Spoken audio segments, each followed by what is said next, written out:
After my rebirth, I began selling off the business secrets of my husband Port City's so-called god of slaughter and squandering everything at will. The night I stepped out of another man's sports car, the strap of my slip dress just happened to slide down my shoulder. From the shadows of our villa, Matthew Scott reached out and clamped his hand around my wrist. Did you spend the night at his place? I lifted my gaze to meet his bloodshot eyes. Yes. The crimson in his stare deepened, and a sharp pain shot through my wrist as if my bones were being wrenched out of place. You're degrading yourself like this? I pulled out a smile, my voice airy and soft. Matthew Scott, are you hurt?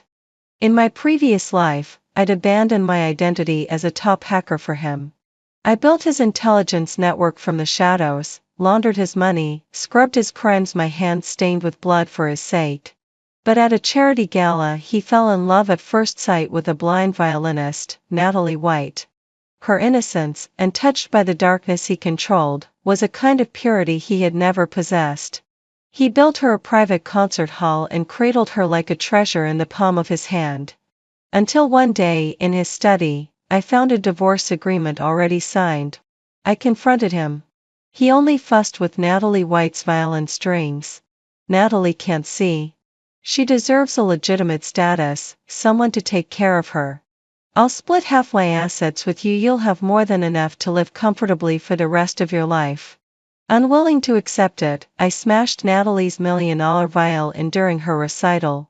That night, my only younger brother was thrown into an underground fight club, beaten to death as a traitor. Ella Davis, you shouldn't have disturbed Natalie's peace. This is the price. The image of my brother's blood-soaked face on the screen drained the last of my strength. My body collapsed into darkness before my mind could keep up. Midnight in Port City. The air was hot and damp. The bright red Ferrari stopped outside the hillside villa. The door opened. I stepped out in 10-centimeter heels, swaying slightly. The strap of my slip dress slid down, exposing bare skin. The man inside whistled. Baby, will you be back tonight? I turned, gave him a wink, and didn't answer. From the shadows, a figure emerged, Matthew Scott. Still dressed in his bespoke suit from the day, immaculate in every detail. But his eyes, bloodshot, locked onto me with a deadly focus. The man in the Ferrari floored the accelerator, vanishing down the road. Matthew stopped in front of me, gaze fixed on the strap that had slipped off my shoulder. He reached out not to pull it up, but to grip my wrist. Did you spend the night with him? His voice was hoarse, stripped of all warmth. I lifted my eyes lazily, meeting the storm in his. Yes. Pain ripped through my wrist. My brow furrowed. Ella Davis. He roared, veins bulging at his temple. Is this how little you value yourself? Watching him unravel, I suddenly smiled. The smile was faint, but it deepened the crimson in his eyes. Matthew Scott, you're hurting, aren't you? His pupils constricted. The grip on my wrist tightened. I ignored the pain, lifted my free hand, and slowly brushed my fingers across his tense cheek. My touch was ice, his skin, burning hot. The angrier you get. I leaned closer, my breath grazing his ear. The happier I am. His body froze, scarlet fury rippling in his gaze. Do you have to use this as revenge against me? Revenge. I drew back, as if the word were meaningless. Matthew Scott, you flatter yourself. I adjusted my strap and moved to walk past him into the villa. Stop. He yanked me back, and I slammed against his chest, my head ringing. Change of taste? He clamped my chin, forcing me to look at him. By selling my secrets and warring around with those men? That's right. My smile widened. Isn't your intelligence network supposed to be so powerful? And you're only finding out now? Or have you known all along and just kept swallowing it down? Every word I spoke pressed against his last nerve. The rage in his eyes was almost solid. Ella Davis, what do you really want? What I want. I looked at him, enunciating each word. I want to see you suffer. To see you lose control. To see you lose everything. His stare burned into me, his chest rising and falling violently. Then, slowly, he laughed, a cold, hollow sound. Good. Very good. He released me, stepped back, and straightened his tie. The man who'd just lost control vanished in an instant. You want to play? Then I'll play with you. He turned, opened his car door. Just remember the rules of the game are always mine to make. The car roared away, leaving only exhaust and silence. The night breeze brushed my bare skin, not cooling me but leaving a shiver crawling up my spine. Matthew Scott, this lifetime, we'll play slowly. When Matthew Scott's Cease District project went up for bidding, I leaked his base price to his biggest rival. When a shipment was due to land at his southern docks, I made an anonymous call to customs. Like a tireless parasite, I gnawed away at his vast empire piece by piece. And Matthew Scott? Strangely silent. He didn't lash out. He didn't cage me. But accidents began to appear around me. The night before last, Luke Adams asked me out to dinner. The next day his company declared bankruptcy, and he jumped from the top floor. Yesterday, a source slipped me some intel. By this morning, he had vanished without a trace. Every man who tried to help me, every man who showed me kindness, each one disappeared overnight, in some brutal, final way. And I understood. His revenge was precise, merciless, yet carefully spared me. He wouldn't kill me. He would simply strip away every wing I had, one by one. Until I was nothing but an island adrift in waters only he controlled. That night I was at a bar, drinking with a newly acquainted race car driver. On the TV, a breaking news bulletin interrupted the music. Scott Group has announced a massive investment to build Asia's top private concert hall for rising violinist Natalie White. The project is set to be completed next month. On screen, Matthew Scott himself placed a safety helmet on Natalie White's head, his fingertips gently brushing away the strands of hair at her forehead. Natalie White, dressed in pure white, smiled with an air of innocence. May silk ribbon covered her blind eyes. She tilted her head slightly, listening to Matthew speak, her posture radiating unworldly purity. The memories of my past life surged back. He had built her a concert hall, hosted recitals in her honor, held her like a jewel in his palm. And then he handed me divorce papers along with my brother's lifeless body. My grip on my glass tightened, my knuckles turning white. The racer leaned in. What's wrong, baby? Jealous your ex-husband's found someone new? I snapped back, forcing a smile. Why would I be? I pulled out my phone and dialed Matthew Scott's number. It rang for a long time before he finally picked up. What is it? His voice, cold as ever. Matthew Scott. I kept my tone soft, my eyes on the TV screen. Congratulations. A pause on the other end. Your new darling, she's beautiful. I went on, my words deliberately laced with admiration. Pure. Untainted. Obedient. Not like me, always dragging trouble to your door. His breathing shifted, heavier. My smile deepened. Honestly, I almost envy her. Do you? His voice at last, unreadable. I poured fuel on the fire. Of course. What man wouldn't want a girl like that? Your taste, Matthew Scott, is as impeccable as ever. The silence stretched. Just as I thought he might hang up, he let out a low laugh. The sound made the hairs at the back of my neck rise. Ella Davis. His voice was soft, yet twisted with a chilling obsession. If you like, I can make you just like her. I hung up. My heart pounded wildly, a cold sweat prickling my skin. Make me like her? Would he gouge out my eyes, leave me blind and helpless, chained to him? Break my limbs, trap me as a songbird in a gilded cage? The thought hit me with brutal clarity. Matthew Scott was deranged. He didn't love Natalie White's purity. He loved her harmlessness. Her obedience.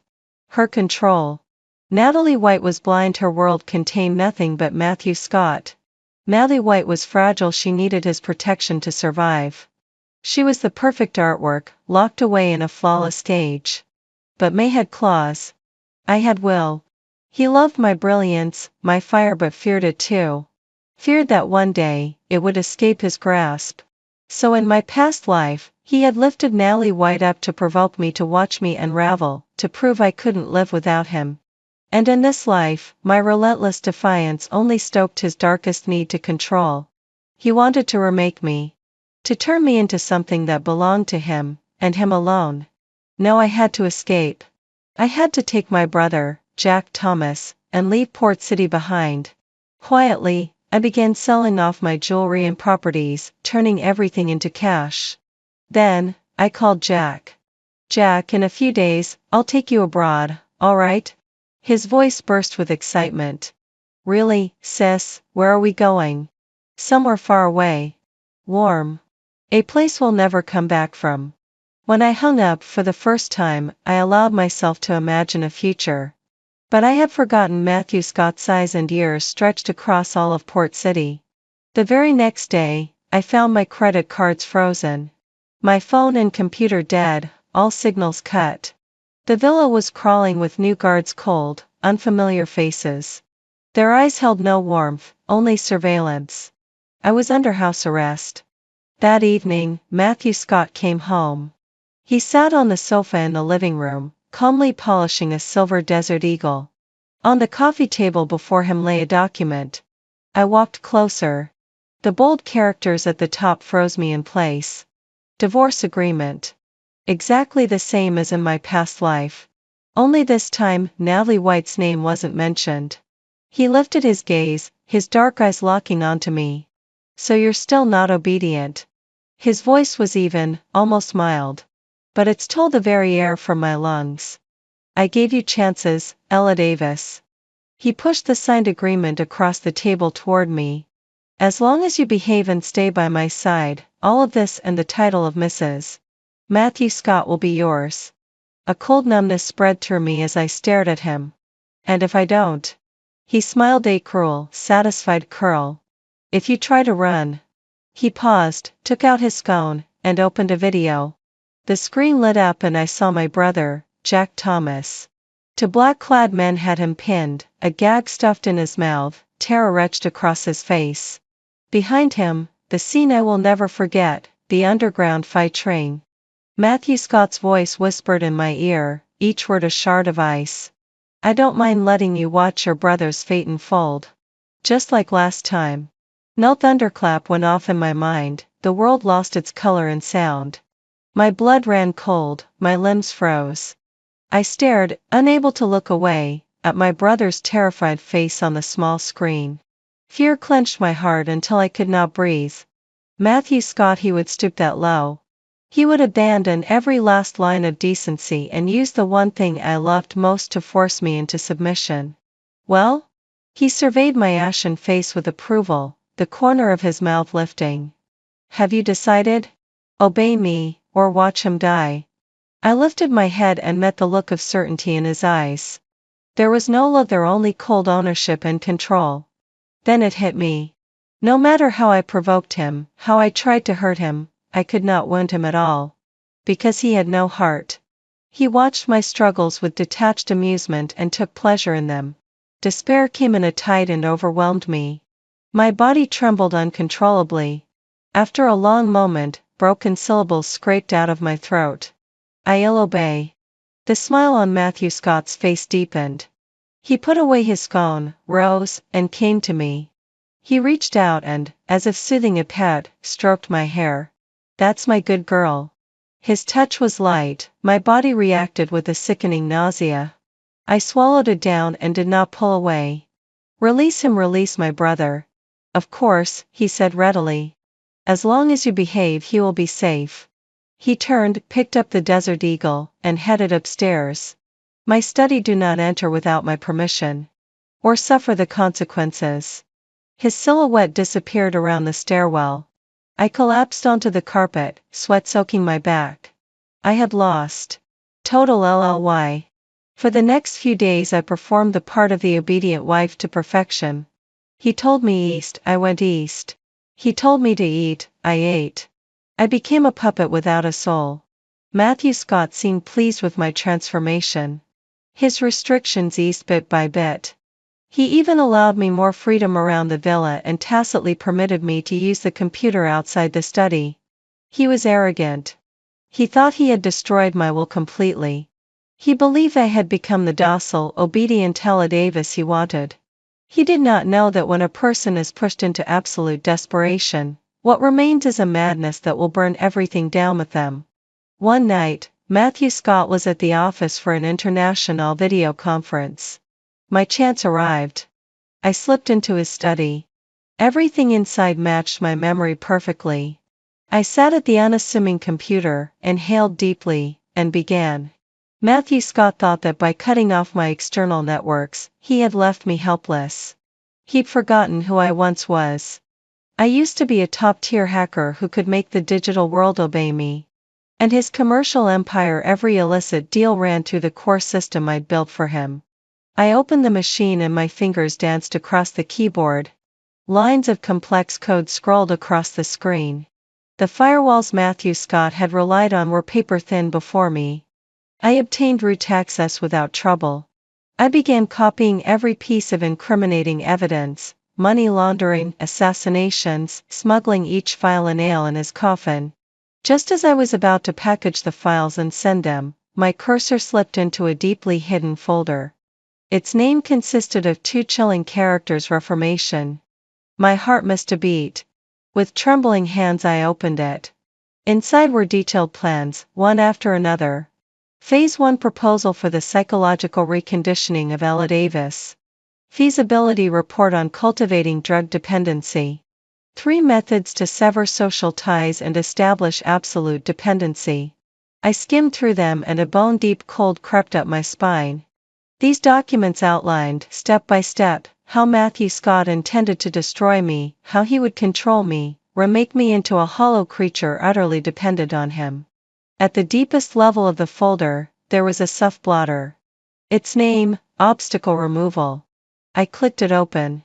There was only one file inside. Treatment Plan for Jack Thomas. I opened it. Plan A, stage an accident fatal car crash. Plan B, fabricate a scene of suicide out of remorse. Plan C, execute a public punishment in the underground fight ring under the guise of a traitor. After Plan C, in blood red, glaring type, someone had written, executed in previous life, effective. To be used as the final contingency. Boom! Something in my chest snapped. So my brother's death hadn't been a spur-of-the-moment cruelty. It had been one of many premeditated options. He had planned to kill him long ago.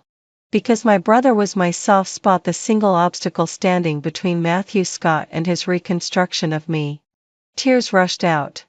I stared at the cold lines of text on the screen as my heart shattered into pieces. Hatred burned through me like hellfire. I laughed. I laughed until my tears flowed harder. Matthew Scott, how cruel you are. You are so cruel. I wiped my face and formed a smile that was more resolution than sanity. I compressed all his dirt, every incriminating file and this monstrous reconditioning plan into a single archive. Just as I was about to send it, the tiny sensor I'd planted in the study at the door vibrated softly. Someone was coming. My heart leapt. I glanced at the upload progress, 20%. Not enough time. Instinct took over. I scheduled the email to send, then fingers flying triggered another prepped program to mask my activity as an external hacker breach. The instant I hit enter, the study door was kicked open. Matthew Scott strode in like a winter gust. The blood drained from his face the moment he saw me at his computer. He lunged forward, snatched the mouse, and stared at the empty desktop and the forged intrusion logs. The red in his eyes nearly spilled over. What have you done? He roared, and grabbed my throat. The world constricted, I gasped for air. Still, I smiled at him, brilliant and defiant. Matthew Scott, I forced out, syllable by aching syllable, I can't run. And I won't let you live. His hand around my neck trembled violently. Shock and fury in his gaze threatened to shred me. You think this will destroy me? He spat through clenched teeth. Unable to breathe, my face flushed crimson, yet I managed a provoking smile. Just when I thought he would choke the life from me, he abruptly let go. I slumped to the floor, coughing. And then horrifiedly Matthew Scott laughed. It was a laugh bent and twisted by madness. Ella Davis, you're still as laughably Navi as ever. He walked to his desk, reached into a hidden compartment, and pulled out a controller. He pressed a button. You really thought I'd put the lifeline of my empire on a machine you could so easily crack? He mocked, like a cat with a mouse. You triggered the alarm. My system automatically intercepts any large file transfers from this terminal. You're right, the documents you accessed are real. But they will never reach the hands they need to reach. He paused, savoring the expression that flickered across my face, astonishment turning into dawning confusion.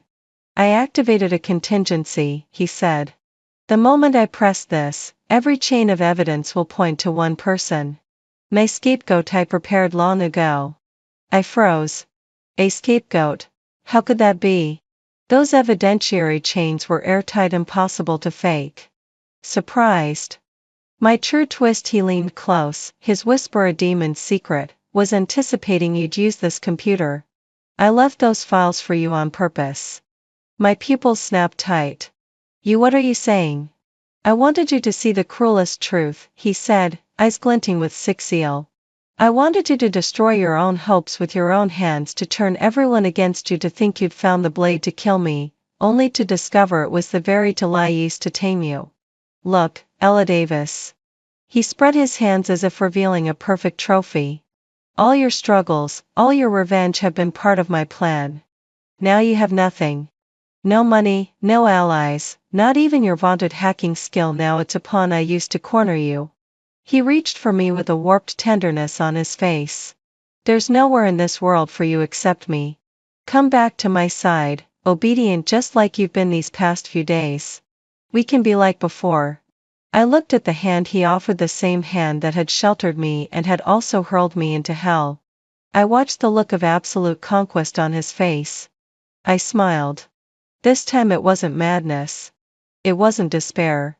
It was the calm, satisfied smile of someone who had seen the dust settle and realized they controlled the board. My smile carved the first crack into Matthew Scott's smug expression. What are you laughing at? He snapped, his brow furrowing, unease flickering in his eyes. I didn't answer him. Instead, I rose slowly to my feet. Matthew Scott, did you really think I only had one card to play? My voice was quiet, but every syllable rang sharp in his ears. His face shifted, the faintest shadow of panic surfacing. What do you mean? I walked to the window, gazing out at the glittering lights of the harbor city. You're clever, yes. You predicted I'd use your computer and even prepared a scapegoat. You intercepted the first wave of files, leaving your rivals and the police with nothing. Turning back, I met his darkening stare. But you forgot one thing. I'm the one who built this entire cyber custodial system for you. You think I wouldn't know you left backdoors? That you set traps? His pupils shrank violently. The files I sent were double encrypted. I smiled, delivering the truth that sent him plunging into an ice abyss. The first layer was bait, something I intended for you to intercept. The real evidence, the second layer, is programmed to auto-decrypt and dispatch exactly 24 hours after the first is blocked. And its destination, my eyes glittered, is the Special Investigation Division of the International Court of Justice. A place you can't touch. Matthew Scott froze, his body visibly rigid. He glared at me in disbelief. No, that's impossible. Nothing is impossible. I cut him off. Oh, and one more thing. My smile widened, luminous and merciless. Since you gave me such a perfect opportunity, I couldn't resist taking something extra. His expression faltered, dread bleeding through. You exploited system loopholes to siphon your remaining liquid assets into a secret offshore account, didn't you? I tilted my head, savoring the way his face went from stormy to ashen. Planning to vanish and rebuild once your scapegoat took the fall. It was the first time I'd seen raw panic in his eyes. You. I pulled out my phone. On the screen was a freshly delivered email. Unfortunately for you, 1 minute before you burst in, I redirected every cent in that account. Not $1 left. I turned the screen toward him. All of it went into a newly established overseas foundation, one managed solely by my brother, Jack Thomas. A charity fund for disabled children. Thank you, Matthew Scott. I smiled like a vengeful specter. The very button you pressed to intercept me was also the final confirmation I needed to transfer away your entire fortune.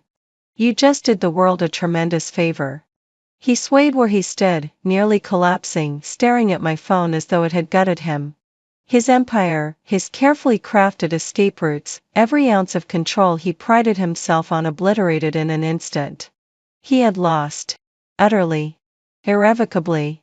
Ella Davis. His roar was more beast than man as he lunged at me. But this time, I didn't stand still. I sidestepped, watching coldly as he crashed into the wall, and undone by his own fury. Matthew Scott, I said, voice like steel, the game is over. And then he broke. Like a caged animal, he tore through the study, smashing priceless antiques and rare collectibles into shards. I simply stood at the doorway, watching the once untouchable man unravel, wild and pathetic. His empire was collapsing at breakneck speed. His wealth gone, his future reduced to ashes. Ahead lay only prison bars and 1,000 enemies closing in. He was finished. Then his phone rang. It was his most trusted lieutenant. Mr. Scott, bad news. Interpol agents are already outside the company. All our offshore accounts have been frozen. You need to run now. If you don't, it'll be too late. Breathing ragged lie, Matthew Scott turned his bloodshot eyes on me. They burned with hatred, with a fury that could swallow the world. He hung up. And then, disturbingly, he laughed. Run? His voice was hoarse, deranged. Even if I die, Ella Davis, I'll drag you down with me. He lunged at me again, too fast for me to react. Pain exploded at the back of my neck, and darkness swallowed everything whole. When I woke again, the world was swaying beneath me. The air reeked of salt and rust. I was on a ship cargo vessel about to leave port. My wrists and ankles were bound with coarse rope, my mouth sealed with tape. Not far from me, my brother Jack Thomas and the blind girl, Natalie White, were tied to a pillar. Jack saw me stir. He struggled desperately, tears streaming down his face as muffled cries broke from his gagged mouth. Natalie, whose face was always pure and serene, for the first time wore an expression of fear. Matthew Scott stood at the rail, the sea wind whipping through his hair, making him look like a man with nothing left to lose. Phone in hand, he barked into it. Bring me the money and the source code. Or the three of them die. Even with the law closing in, he had played his final card. He had kidnapped us.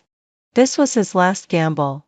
He wanted to use the three of us as bargaining chips, trading our lives for his chance at escape. Natalie White trembled violently at Matthew Scott's words, her body shaking like a leaf in the wind. Matthew. Her voice quivered as she forced the words out. Why are you doing this? Didn't you say you loved me? Matthew Scott turned his head, casting her a cold glance. There was no warmth in his eyes, only the chill of indifference, as if he were looking at something worthless, already discarded. Love? He gave a sharp, mocking laugh. Natalie White, are you really that naive? I never needed love.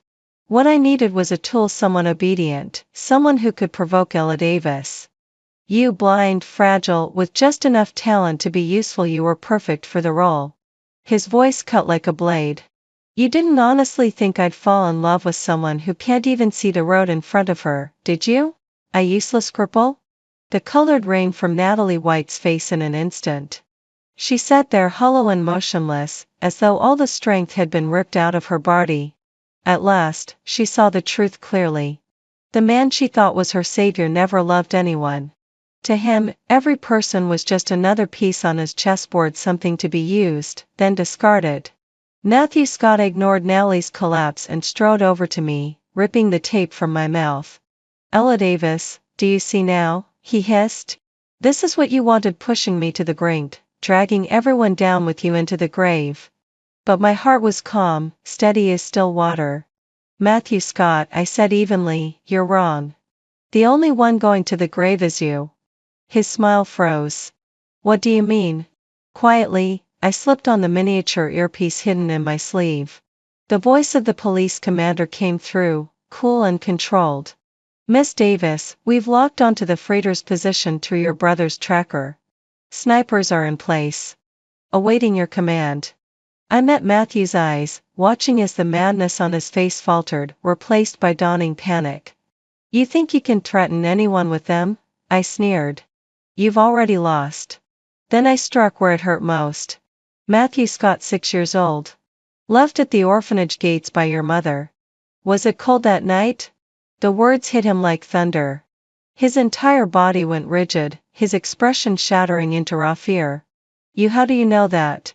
How do I know? I stepped toward him, each word sharp as a blade. Because I know exactly why you became the man you are today. You've never had security, you live in constant terror that anything good, anything strong, will betray you and abandon you, just like your mother did. His body shook violently, as if his oldest wound had been ripped open. So what did you do? You destroyed those things. Controlled them. You made them broken, dependent on you so they could never leave. You claimed to love me because I shined too brightly. So you used the cruelest methods to shackle me to your side. You paraded Natalie White around only to torture me. You murdered Jack, just to break my wings. Everything you've ever done traces back to that terrified little boy, abandoned at 6 years old. The sea wind howled across the deck. Matthew Scott stood there like a hollow shell, his soul stripped bare. Josh Martin told you? He muttered, his voice cracked with pain. You thought Josh Martin was your dog. But before that, he's a doctor, I said coldly. He watched you sink deeper into madness, and his conscience betrayed you. He gave me every file, every report, every diagnosis. For a fleeting moment, I saw it in his eyes: fragility, pain, the drowning child behind the monster. And in that instant, I understood him. But understanding does not mean forgiveness. Nothing could ever excuse the sins he had committed, the wounds he had carved into me. I pressed my lips close to the earpiece and uttered the icy words. Take him. Freeze, police. Drop your weapon. Red laser dots lit up across Matthew Scott's chest. Above us, the thunder of helicopters roared through the sky. Below, police speedboats cut through the waves, boxing in the freighter on all sides. It was over. His men, seeing the overwhelming force descending upon them, dropped their weapons and surrender. The color rained from Matthew Scott's face. He knew he was finished. With a dull clang, his weapon slipped from his hand and clattered to the deck. The officers surged forward, untying me, Jack Thomas, and Natalie White, pulling them to safety. But I didn't move. I stood rooted to the spot, my gaze locked on him. He staggered toward me, step by faltering step. The madness was gone from his eyes, as was the hatred. What remained was something far more desperate, childlike, pleading. He fell to his knees before me with a heavy thud. Once he had ruled Port City with terror, making countless men quake at his name. Now he knelt like a broken dog at my feet, clinging to the hem of my pants, tears streaming down his face. Ella, don't leave me. His voice cracked, shattered, thick with sobs. I was wrong, I was so wrong. I'll give you anything, my life, everything, take it all. I'll change, I'll really change, please?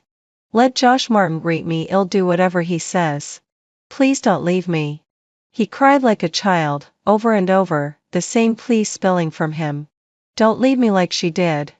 I lowered my eyes and looked at the face that once made me love and hate in equal measure.